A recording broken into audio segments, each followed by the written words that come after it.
देखिए, एक होता है रियलिस्टिक वाला रोमांस और एक होता है बॉलीवुड रोमांस। जब तेज हवाएं चलती हैं यूं लहराते हुए दुपट्टे नजर आते हैं। तो हमने भी ये बॉलीवुड रोमांस वाला खेल खेला किनके साथ भाई, वो जो फील्स लाइक होम के दूसरे सीजन में आ रहे हैं, यानी उसकी कास्ट के साथ। ये एसबीएस ओरिजिनल्स गेम प्रतिभा और परंपरा। प्रतिष्ठा। आई एम प्रतिष्ठा नॉट परंपरा। आई एम सो सॉरी अनुशासन। क्या लेंगे इसको। एक चुटकी सिंदूर की कीमत सुहागन की सर का ताज होता है। एक चुटकी सिंदूर। God damn it, why don't you understand? बड़े बड़े देशों में छोटी छोटी बातें होती रहती हैं। कोई बात नहीं सेन्योरिटा, कोई बात नहीं। हाय, मैं हूँ मिहिर और आहूजा। एक्साइटमेंट के साथ। हाय, मैं हूँ मिहिर आहूजा, ये विष्णु कौशल, अंशुमन मल्होत्रा और प्रीत कमानी, और आज हम एसबीएस ओरिजिनल्स के साथ खेलने वाले हैं एक फन सेगमेंट। देखिए। तो ये बहुत ही महत्वपूर्ण डायलॉग है एक बहुत ही घमासान फिल्म का, Mohabbatein. And you have to guess what character I am playing, ठीक है? आई मीन क्या ही गेस करोगे मतलब इतना तो। प्रतिभा, अनुशासन और परंपरा। प्रतिष्ठा। आई एम प्रतिष्ठा नॉट परंपरा। आई एम सो सॉरी अनुशासन। आपको नहीं पता लेकिन मेरे 3 स्तंभ जो है, मतलब 3 स्तंभ जो अनुशासन, परंपरा और प्रतिष्ठा, इन सब से मैं आपको ये कहना चाहता हूँ कि ये 3 स्तंभ काम नहीं कर रहे। चौथा स्तंभ यूज करना पड़ेगा।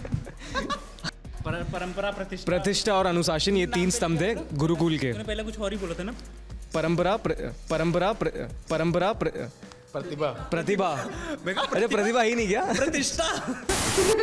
क्या लेंगे इसको। 2 मिनट ले सकते हो याद करने? अरे याद तू लेते एक चुटकी सिंदूर की कीमत सुहागन की सर का ताज होता है। एक चुटकी सिंदूर। ये ब्रेक डांस कर रहा है बस। सुहागन हर औरत का ख्वाब होता है। God damn it, why don't you understand? बड़े बड़े देशों में छोटी छोटी बातें होती रहती हैं। It's that simple. Hrithik Roshan घुस गया इसमें। तेरी गर्लफ्रेंड के साथ involved होना इज नॉट फनी। बड़े बड़े देशों में छोटी छोटी बातें होती रहती है। लोग कहते हैं कि खूबसूरत लड़कियां जब झूठ बोलती हैं तो और भी खूबसूरत लगती हैं। तो झूठ बोल। परफॉर्मेंस देखने के बाद हमारे शो रनर और डायरेक्टर सोचेंगे कि क्यों हमें लिया गया था शो में लिया क्यों, लोग भी सोचेंगे क्यों लिया था इनको। डायरेक्टर नहीं है वो। That is true. चलो, सीज़न 1 को बहुत ज़्यादा प्यार दिया है, इसलिए हमारी एक्चुअली ज़्यादा हम नर्वस हो गए कि सीज़न 2 को भी उतना प्यार दीजिएगा प्लीज़। बहुत प्यार से और मेहनत से हम सब ने शो बनाया है। हम चारों के अलावा एक बहुत बड़ा क्रू होता है जो हमसे भी ज़्यादा मेहनत करता है। एंड हमने पूरी ईमानदारी से काम किया है, बहुत मज़े से काम किया है। यार देखो, पहला सीज़न ना थोड़ा सा लाइट था, थोड़ा सा ड्रामा का उसमें वो था, क्या कहते हैं, pinch of salt kind of thing. But जो सेकंड सीज़न है थोड़ा सा और इंटेंस होता है। पहले सीज़न में हम अपनी प्रॉब्लम्स, हमारी पर्सनल जो कैरेक्टर्स की प्रॉब्लम्स थी उसको एक्नॉलेज कर रहे थे। सेकंड सीज़न में उनको फेस कर रहे हैं, उन पे काम कर रहे हैं। एंड बहुत सुंदर जर्नी है 4 लड़कों की, जिसमें सब फिगर आउट कर रहे हैं अपनी ज़िंदगियों के बारे में, अपने रिलेशनशिप्स के बारे में। मेरा जैसे मेरे फादर के साथ कॉम्प्लिकेटेड रिलेशनशिप है, तो समीर का भी है। एंड हम सब सारे कैरेक्टर्स का बहुत प्यारी सी। मेरे तो हो नहीं सकता। पिताजी नहीं है इनके शो में। मतलब ये 40 डेज का शूट था। 44 अच्छा 44 डेज का शूट था सीज़न 1 सीज़न 2 मिलाकर। तो हाँ, काफ़ी फ़नी मेमोरीज और फ़नी मोमेंट्स थे। अगर अमेलगमेशन में बात करें तो बहुत सारे मोमेंट्स हैं, तो ऐसे एक मोमेंट याद नहीं आ रहा है। बट जब सिंगल शॉट हमारा एपिसोड ही शूट हो रहा था, जब 28 मिनट्स का जो हम बात कर रहे हैं, तो उसमें किसी की गलतियों से दोबारा शूट करना पड़ रहा था। 12-13 मिनट हम शूट कर रहे थे, फिर हमें अगर छोटी सी गलती होती फिर पीछे जाना पड़ता था। तो हाँ, part and parcel of life. But अंदर खुशी भी होती थी और दुख भी होता था कि फिर से शुरू करना पड़ रहा है।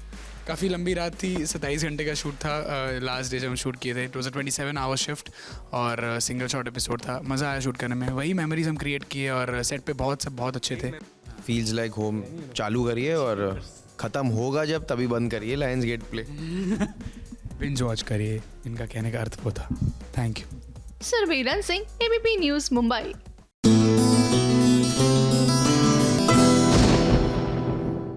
वक्त हो गया है हमारी स्पेशल रिपोर्ट का। राज और मैं आज रिव्यू करने वाले हैं करण जौहर के roast in coffee with Karan awards का। तो ऐसा हम क्यों बोल रहे हैं ये हम आपको बताएंगे,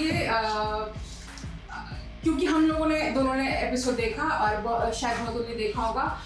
राज, चॉइस ऑफ द जूरी कैसी लगी? चॉइस ऑफ द जूरी 90% अच्छी थी, तन्मय भट्ट तो नो डाउट वाज गुड। कुशा कपिला क्योंकि वो फेमस है सोशल मीडिया इन्फ्लुएंसर, ऑलमोस्ट हर प्लेटफॉर्म के ऊपर वो कुछ ना कुछ करती हैं। करण को इतने साल से जानती है तो कहीं ना कहीं कंफर्ट फैक्टर आता है। निहारिका भी अच्छा कंटेंट बनाती है, लेकिन दानिश सेट मुझे पता नहीं इसमें थोड़े से मिसफिट लग रहे थे। उनकी जगह कोई और कमेडियन होता है, कोई और सोशल मीडिया इन्फ्लुएंसर होता तो ये 100% होता। तन्मय I thought was brilliant because उसके those one-liners बिल्कुल on point, on dot थे। और इसमें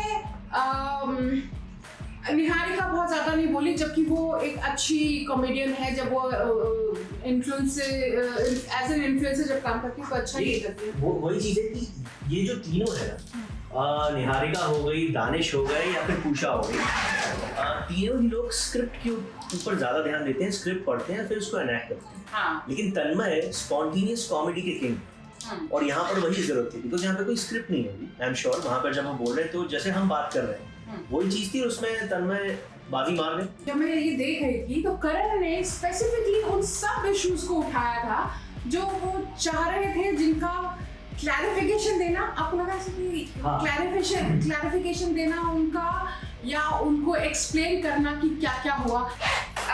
इस एपिसोड से हमें ये भी पता चला कि करण जौहर के सबसे बड़े राजदार अगर कहा जाए तो वरुण धवन है। जाने अनजाने बहुत कंफर्टेबल फील करते हैं वरुण को अपनी बातें बताने का, तो इसलिए वरुण को बहुत सारे राज पता है, उनकी रिलेशनशिप के बारे में भी पता है, ब्रेकअप्स के बारे में पता है। तो ये बात उन्होंने बताई। फैशन में करण रणवीर को पसंद करते हैं और रणवीर करण को पसंद करता है। ये फैक्ट सामने आया जो कि इंटरेस्टिंग फैक्ट था कि वो किस तरह एक दूसरे को ये करते हैं। बट अवार्ड्स जिनको दिए, क्या वो जस्टिफाइड थे? वो मतलब वो बड़े, मुझे लगा कि वो बहुत कंफ्यूज है कि अच्छा जिसका बॉल लग जाएगा उसकी। एक्चुअली अगर आप देखें तो करण के मोनोलॉग में भी उन्होंने शुरुआत में बोला था कि मैं मोनोलॉग जो बना रहा हूँ तो generally people get awards who are present at the venue. तो ये मुझे लगा उस वक्त क्यों बोल रहे, लेकिन बाद में जब अवार्ड्स की बारी आई तब मैं समझा अच्छा ये इसलिए बोला जाए क्योंकि जो आया है वो अवार्ड का हकदार है। और जो उनका लकी मैस्कट जिसे कहते हैं वो कॉफी विद करण का, अर्जुन कपूर काफी सारे अवार्ड्स लेके गए, उन्होंने अवार्ड स्पीच भी दिया और ये सब। आलिया ने उन्हें बोला कि मेरा नाम लेना बंद कर दो और व्हाटएवर। जिसके ऊपर एक बड़ी अच्छी टिप्पणी भी हुई थी जो तन्मय ने दी थी, जो आप शेयर तो बेसिकली जिन्होंने नहीं देखा है एक काफी अच्छी बात है।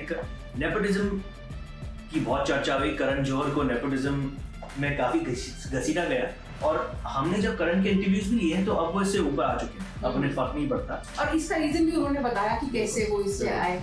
तो बेसिकली तन्मय ने आलिया के बारे में पूछा और बोला अच्छा आलिया प्रेग्नेंट है। करण को पता नहीं था कि तन्मय कहाँ जा रहे हैं। तन्मय का कहना था कि ओके आलिया का बेटा होगा तो शायद करण आप ही लॉन्च करेंगे।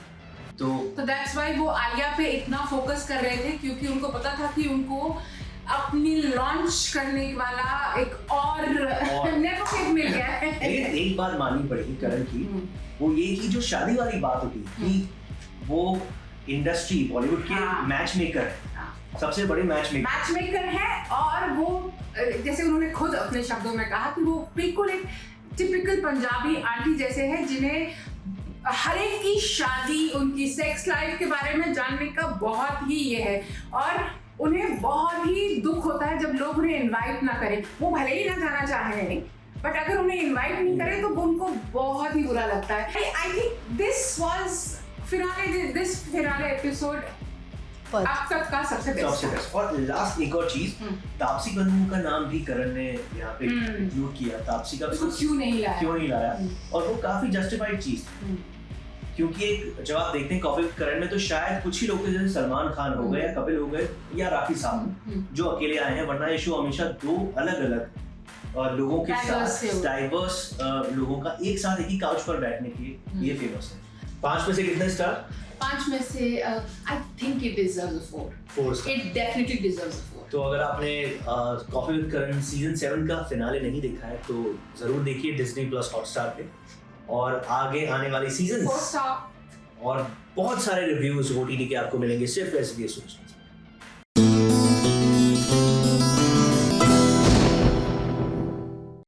गुम है किसी के प्यार में यहाँ पर काकू पहुंची है दुर्गा पूजा के पंडाल में। माता रानी के ये 9 दिन जाहिर सी बात है कि उनके आशीर्वाद को प्राप्त करने का कोई भी मौका कोई हाथ से जाने नहीं देना चाहता, लेकिन इन्होंने जो अपनी बहू के साथ हरकत की है, यानी कि उसको सम्मान तक नहीं दे रही, तो जब बहू को सम्मान नहीं देंगी तो माता रानी कैसे इंप्रेस होंगी?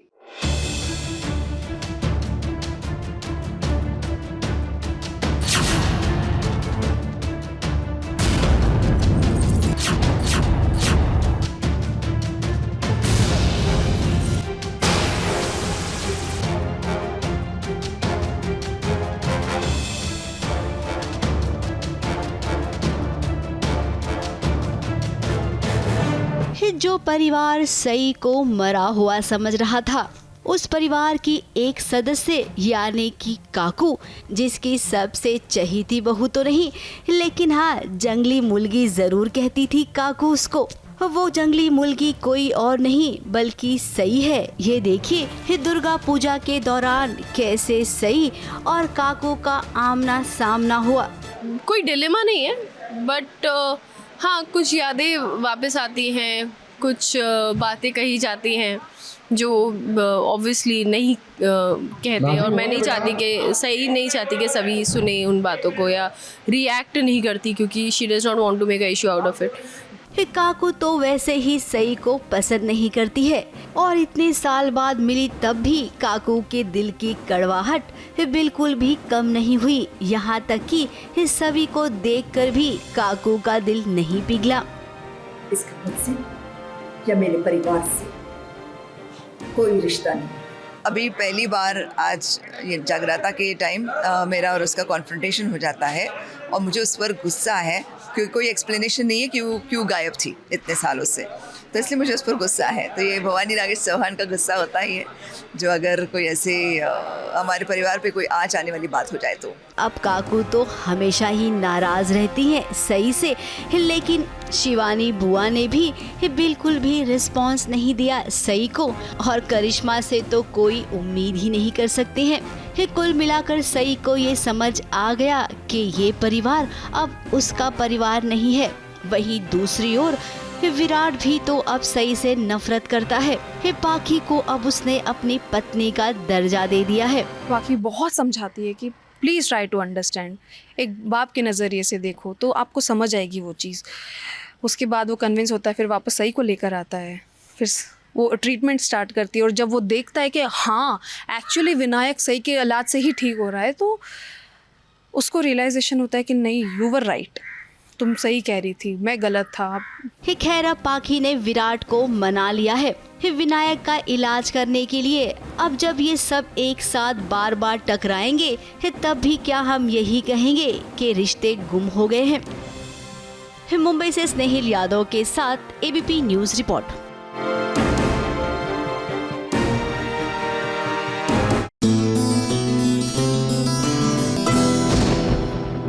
सीरियल इमली में लीजिए लड़का जो है वो फाइनलाइज हो गया है, लेकिन इस गलतफहमी में मत रहिएगा कि लड़का लड़की अब एकदम सेट हो गए हैं और इनकी प्रेम की कहानी आगे बढ़ने लगेगी, क्योंकि आप परंपरा जानते हैं ना सीरियल की, लड़का भी होता है लड़की भी होती है और होता है नॉन स्टॉप कंफ्यूजन। तो ये नई पीढ़ी भी इसी परंपरा को आगे बढ़ा रही है।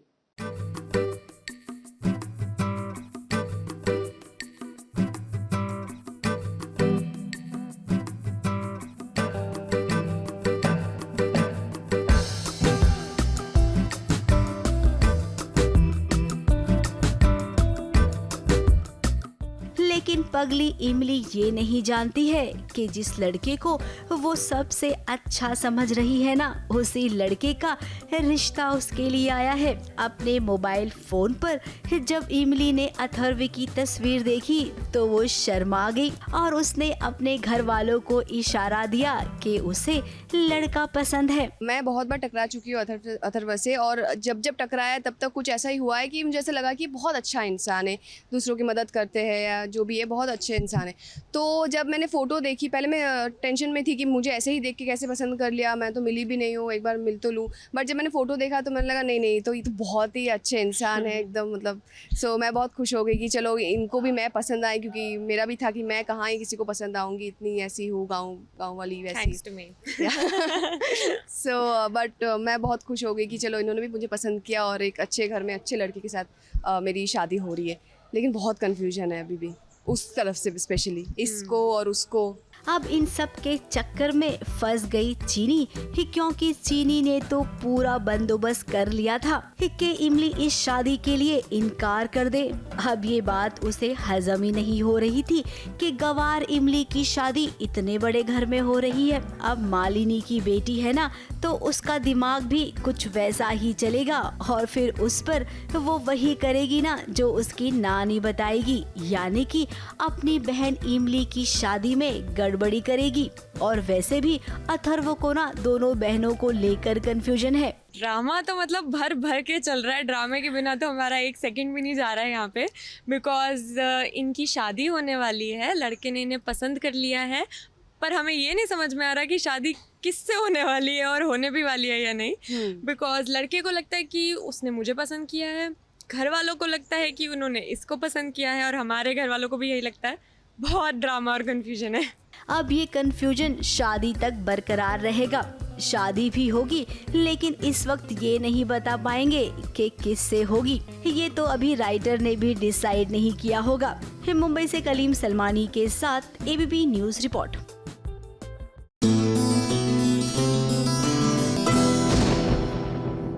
नवरात्र का 5वां दिन, आज के दिन अगर आप हरा पहनते हैं तो ऐसी मान्यता है कि माता स्कंद का आशीर्वाद आपको प्राप्त होता है, और अगर आप माता स्कंद की पूजा करते हैं तो आप उनके पुत्र की यानी कार्तिकेय की भी पूजा उपासना करते हैं, और आपको प्रदान होता है बदले में शांति और प्रेम। तो किस तरह नवदुर्गा के इस रूप को नेहा अद्विक महाजन ने अपने रंग में ढाला, आइए आपको दिखाते हैं।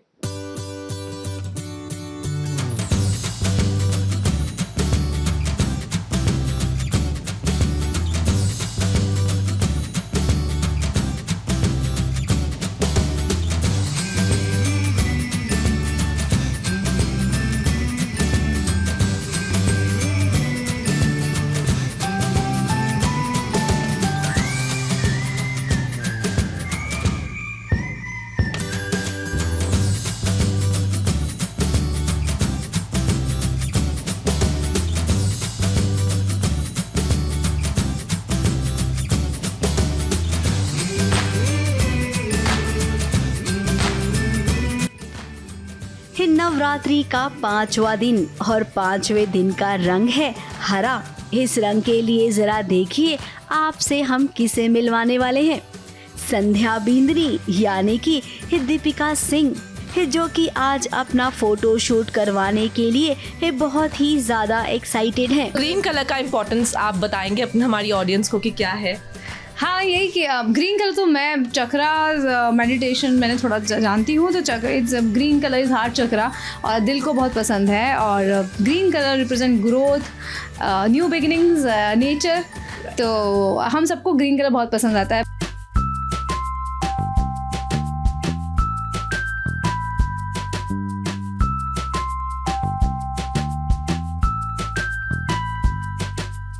अब दीपिका माता रानी की वैसे ही भक्त हैं और नवरात्रि के अवसर पर जब दीपिका को बुलावा आया तो वो नेहा को मना ही नहीं कर पाई।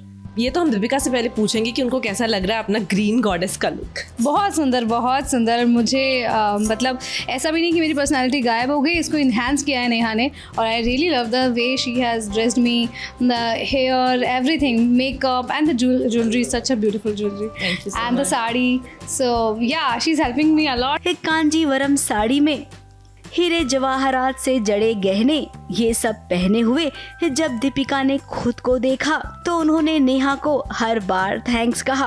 तो you know everything very nice and which symbolizes happiness because green is a very happy color. So I think Deepika का लुक भी बहुत अच्छा लग रहा है। I am very happy and very satisfied with the look. हमने उनको बहुत ही न्यूड ब्राउन आईज दिए हैं, brown and gold eyes, nude lips और थोड़ा सा एकदम फ्लॉलेस सा फेस मेकअप दिया है।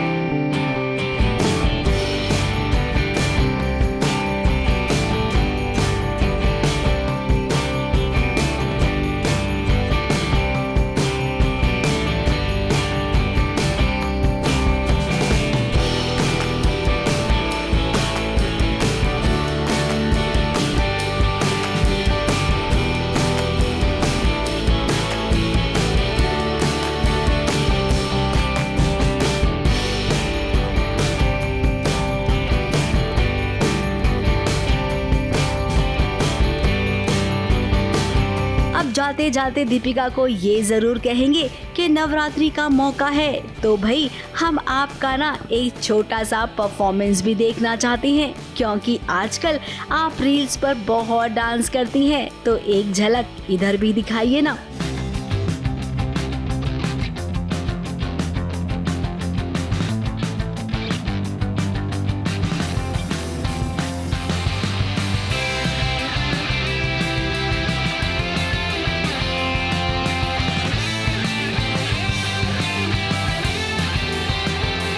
मुंबई से स्नेहिल यादव के साथ एबीपी न्यूज रिपोर्ट।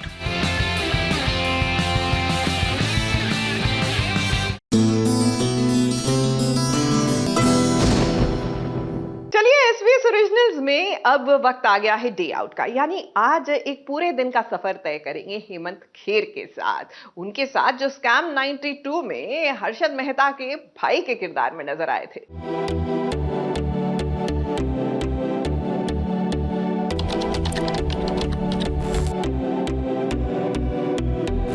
टाइम पर मुझे हर्षद की बात सही लगती है।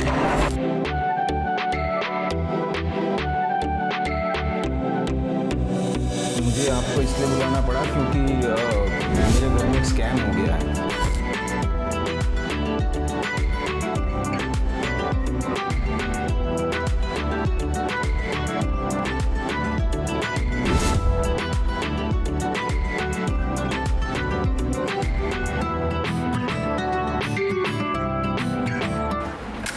हेलो, आइए। मुझे आपको इसलिए बुलाना पड़ा क्योंकि मेरे घर में एक स्कैम हो गया है। सो आई एम लुकिंग फॉर कि ये किसने किया है स्कैम। शिवांक, धृति, शिवांक, धृति, बच्चे स्कूल गए? स्कूल चले गए हैं, लेकिन मुझे पूरा यकीन है कि ये स्कैम जो है वो बच्चों ने ही किया है। एक्चुअल में स्कैम क्या है मैं बता दूं क्या आपको। मेरे घर में ना एक बहुत बड़ा स्कैम होता है जिसका नाम है चॉकलेट स्कैम। होता क्या है कि घर में चॉकलेट आती है लेकिन फिर गायब हो जाती है। आइए मैं आपको दिखाता हूँ कैसे। ये मेरा किचन है और इस किचन में यहाँ पे ये फ्रिज है और ये फ्रिज में देखिए कितनी बची है चॉकलेट। ये इतनी बड़ी थी और ये गायब हो चुकी है। और ये जो काम है वो इसके जो कल्प्रिट्स है वो दो छोटे छोटे शैतान हैं। एक मेरा बेटा है शिवांग जो 14 साल का है और मेरी बेटी है 12 साल की, और दोनों कहते हैं कि हमने चॉकलेट नहीं खाई है। तो चॉकलेट हवा में गायब हो गई या चॉकलेट ज़मीन के नीचे चली गई, आई डोंट नो। पर ये स्कैम मेरे घर में अक्सर होता है, ऑलमोस्ट हर तीसरे दिन होता है। स्कैम में जब मैंने स्कैम किया था तो मैंने रोकने की बहुत कोशिश की थी अपने भाई को कि भाई मत करो, अल्टीमेटली हम फंस जाएंगे, और हम फंस ही गए। तो मेरे बच्चों ने वो वाली बात नहीं सीखी, लेकिन हर्षद ने जो किया ना वो सारी बातें सीख ली है। नमस्कार, मैं हूँ हेमंत खेर और आप सबका स्वागत है SBS ओरिजिनल में। और मैं आज आपको अपने घर का टूर करवाने वाला हूँ, होम टूर करवाने वाला हूँ। So I welcome you all in my house with open heart. Please come.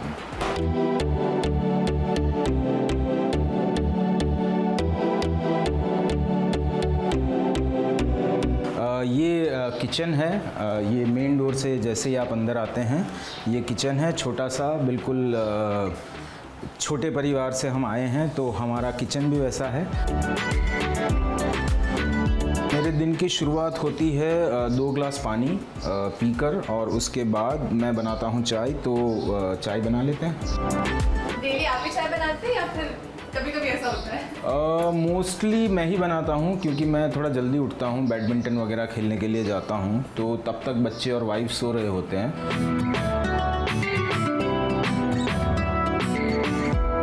Actually I am a चाय पर्सन। मैं दिन में लगभग 7-8 चाय पी जाता हूँ, और ये आदत मुझे लगी है थिएटर के डेज से।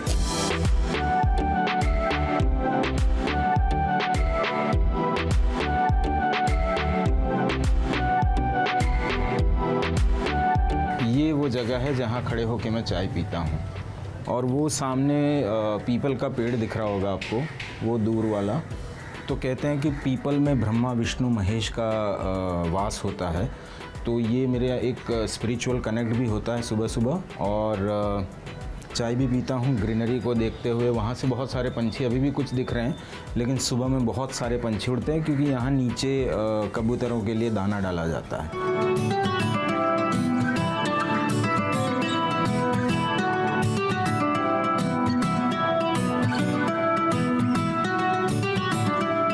इधर मंदिर है जहाँ हम सुबह में पूजा करते हैं। कृष्ण जी है, हमारी कुल देवी है, शंकर भगवान है, विष्णु है, लक्ष्मी जी है, हनुमान जी है। सारे भगवान को हमने पटा के रखा हुआ है।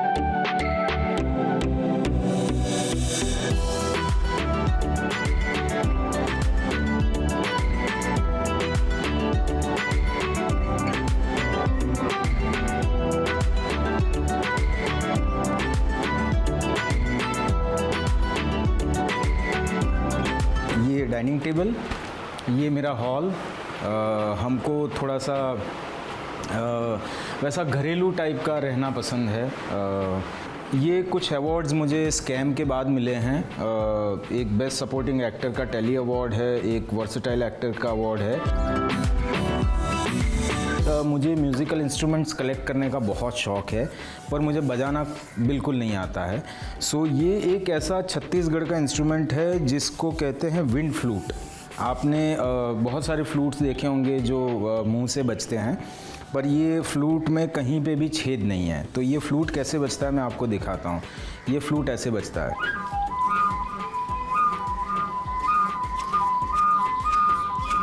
ये आप घुमाते रहो और ये बजता रहेगा। सो ये आसान है हम जैसे नॉन म्यूज़िकल लोगों के लिए कि बस घुमाते रहो। और ये पेंटिंग्स हैं बहुत सारी। सरस्वती जी की मूर्ति है। ये मूर्ति मेरे लिए बहुत स्पेशल है क्योंकि मेरी मम्मी ने दी है। ये सारे पेंटिंग्स जो है ये मेरे बच्चों ने बनाए हैं। ये मेरी राइटिंग टेबल है। और ये हमारी बिल्ली है जो बच के भाग रही है, छुप रही है। वो थोड़ी शर्मीली है मेरी तरह। ये मेरा राइटिंग टेबल है जहाँ पे बैठ के मैं लिखता हूँ, पढ़ता हूँ, वीडियोज़ अगर कुछ बनाने हैं तो बनाता हूँ। ये मेरा बुक रैक है जो बहुत ही बिखरा हुआ है मेरी तरह। तो ये this portion is my working area, this much. ये हमारा बेड और ये सोने की जगह। इधर मेरे बच्चों का बेडरूम है। 2 बच्चे हैं मेरे, धृति और शिवांग। ये उनका स्टडी टेबल है। यहाँ स्टडी टेबल पे स्टडी से ज़्यादा काम होता है गेम खेलने का। ये मेरी धर्मपत्नी, my actual better half, Urvashi से हेलो। तो ये बहुत अच्छा खाना बनाती है, बहुत अच्छा ध्यान रखती है। इसके 3 बच्चे हैं, एक धृति, शिवांक और मैं।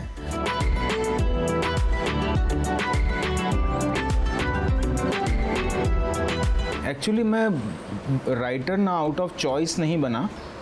मैं नेशनल स्कूल ऑफ ड्रामा से 2003 में पास आउट हुआ, फिर मुंबई आया और मेरा एक्टिंग का काम कुछ खास चला नहीं।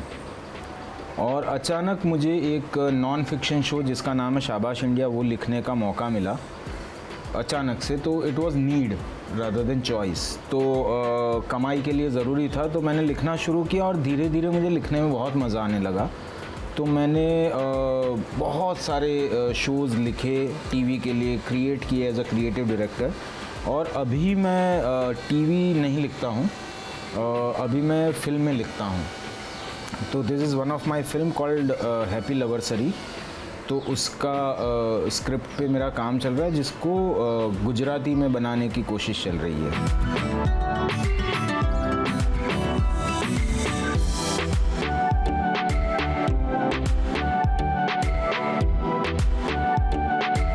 SBS ओरिजिनल्स की दया से, कृपा से आप सब मेरे घर पे आए।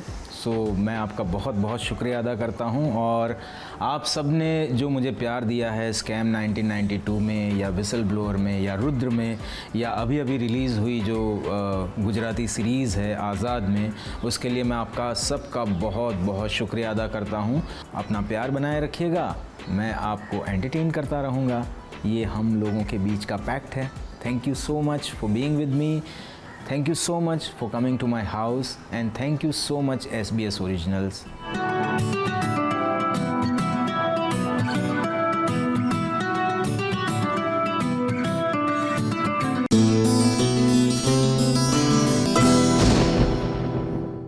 वैसे मानना पड़ेगा भाई, पंड्या स्टोर वाली ये जो श्वेता है बड़ी हिम्मत वाली है। अब देखिए ना, उन्होंने वो कर दिखाया जो घर की बहुएं नहीं कर पाई। सुमन माँ की कमर में से चाबी का गुच्छा गुल कर गई।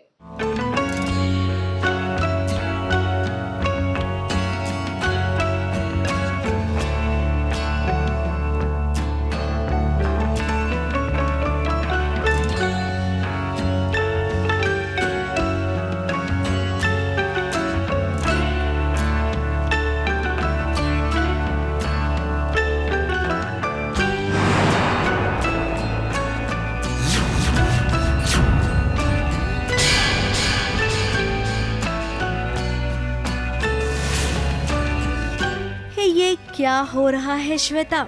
इस सुमन माँ की कमर से तुमने चाबी चुराने की जुर्रत कैसे की? अब जो सुमन माँ को जानता है ना, वो तो उनके आस पास भी नहीं फटक सकता है। और तुमने तो चोरी कर ली है। तुम्हारी हिम्मत की तो दाद देनी पड़ेगी।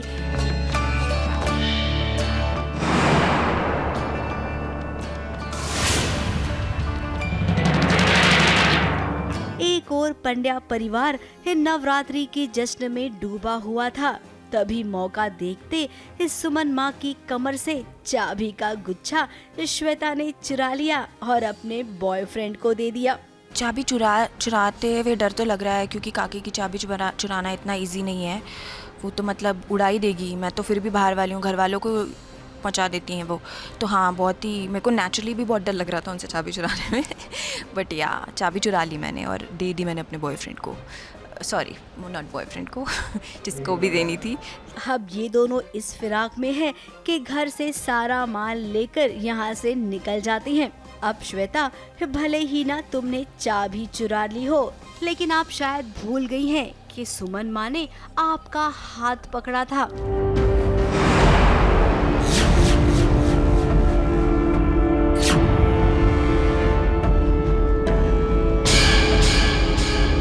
हमें लगता है कि जब उन्होंने आपका हाथ पकड़ा ना, उस वक्त वो जरूर कुछ समझ गई हैं। चोरी करके यहाँ से आपको वो कुछ भी नहीं लेकर जाने देंगी, ये बात तो पक्की है। और रही घर की बहुओं की बात, तो उन्हें तो जैसे पता चलेगा ना, तो सबसे पहले ऋषिता आपकी छुट्टी करेगी। और ऋषिता को तो आप जानती हैं ना। मुंबई से स्नेहिल यादव के साथ ABP न्यूज रिपोर्ट।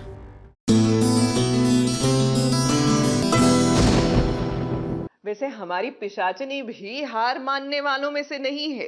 अब देखिए, राजपूत परिवार के एक बेटे से शादी करनी थी तो रॉकी क्योंकि पतली गली से निकल लिए, तो रॉकी के भाई से शादी करके इन्होंने एंट्री ले ही ली परिवार में।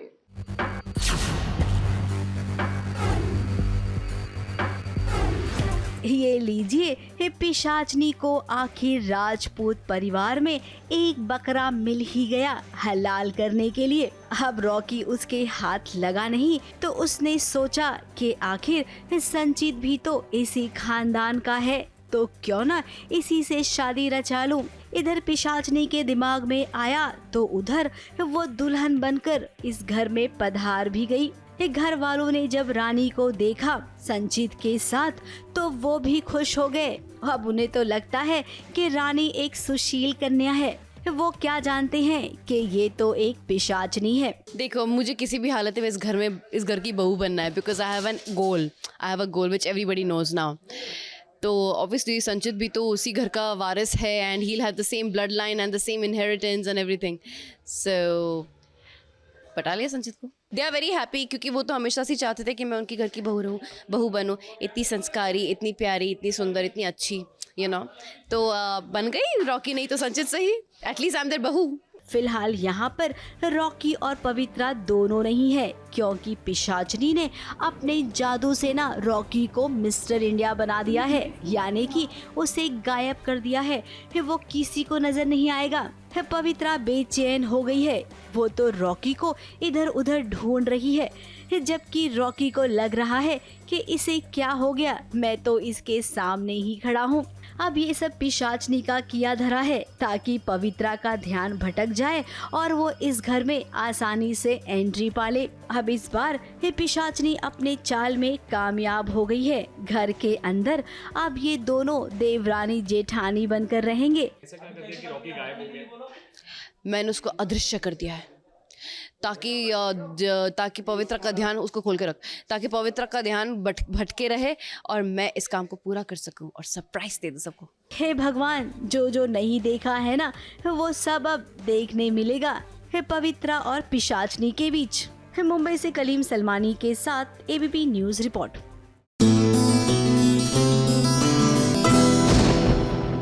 लीजिए, हीरो का दुपट्टा जला तो हीरोइन बचाने आई, बदले में उसका दुपट्टा भी जल गया और इस पटका पटकी में इनका रोमांस भी शुरू हो गया। लेकिन क्या प्रीशा की याददाश्त वापस आई? भाई हमें तो नहीं लगता।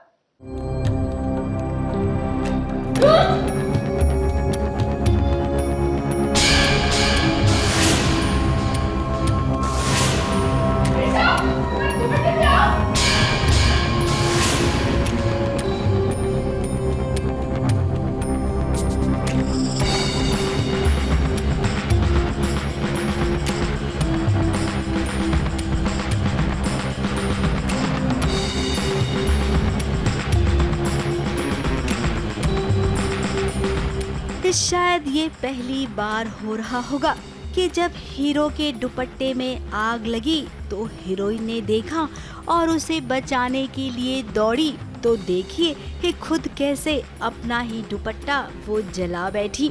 अब रुद्र को प्रीशा ने बचाया तो ऐसे में रुद्र की भी तो जिम्मेदारी बनती है ना प्रीशा को बचाने की।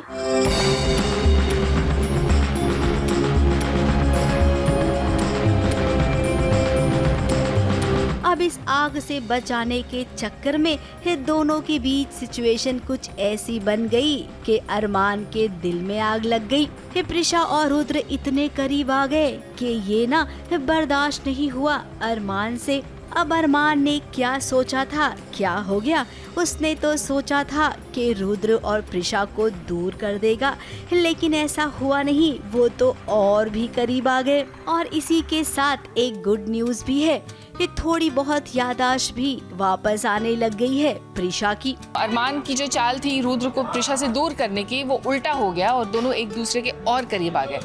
और इसके साथ साथ प्रीशा को अपनी बीती बातें भी याद आ गई। मुझे लगा कि हाँ, ऐसे पहले मेरे साथ हो चुका है, तो वो अपनी याददाश्त को वापस लाने के और करीब जाती है। अब ये असर है रुद्र की दूसरी शादी होने का। पहले हल्दी हुई, अब मेहंदी।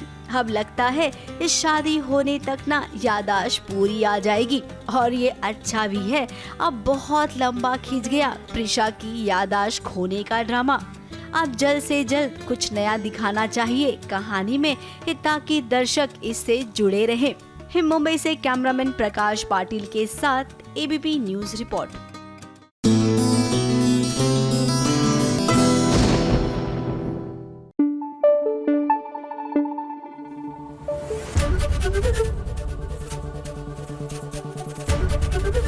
एबीपी न्यूज आपको रखे आगे।